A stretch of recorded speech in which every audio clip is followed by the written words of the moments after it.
ঈদের কালেকশনে কালো পাঞ্জাবি সবসময় একটা স্টাইলিশ এবং ট্রেন্ডি অপশন। অ্যান্ড এই পাঞ্জাবিটাও দেখতে ঠিক তেমনই, দাম মাত্র ১৭৭০ টাকা। প্রথমত পাঞ্জাবিটা হচ্ছে কাফ হাতার। পাঞ্জাবির খেয়াল করার বিষয় হচ্ছে পাঞ্জাবির সাইজ।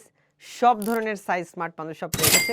অনেক সময় অনেক পাঞ্জাবি পছন্দ হলো সাইজই মিলে না, বাট আমরা সব ধরনের সাইজ রেখেছি। আপনি বাবা ছেলে ম্যাচিং করে যে কোনো সাইজে আপনার প্রয়োজনের পছন্দের এই পাঞ্জাবিটা সব সাইজে পাবেন। ছোট এই সাইজগুলোর প্রাইস মাত্র ১১৫০ টাকা। পাঞ্জাবির বাটনগুলা প্রত্যেকটা স্ন্যাপ বাটন এবং কাপড়ে কিন্তু একটা হালকা শাইনি টেক্সচার আছে। কটনের মতোই আরামদায়ক পাঞ্জাবিটা এবং কলার, কাফের পোর্শনে এবং পাঞ্জাবির বুকে হালকা করে খুব স্মার্টলি ডিজাইনটা তুলে ধরা হয়েছে এবং এই ডিজাইনটা তাও সম্পূর্ণ এমব্রয়ডারিতে। পাঞ্জাবিটার কোড ১৩। ঘরে বসে ঈদের শপিং এই পাঞ্জাবিটা পেতে এখনই অর্ডার করুন। আমাদের কল করে, ইনবক্স করে কিংবা হোয়াটসঅ্যাপ করে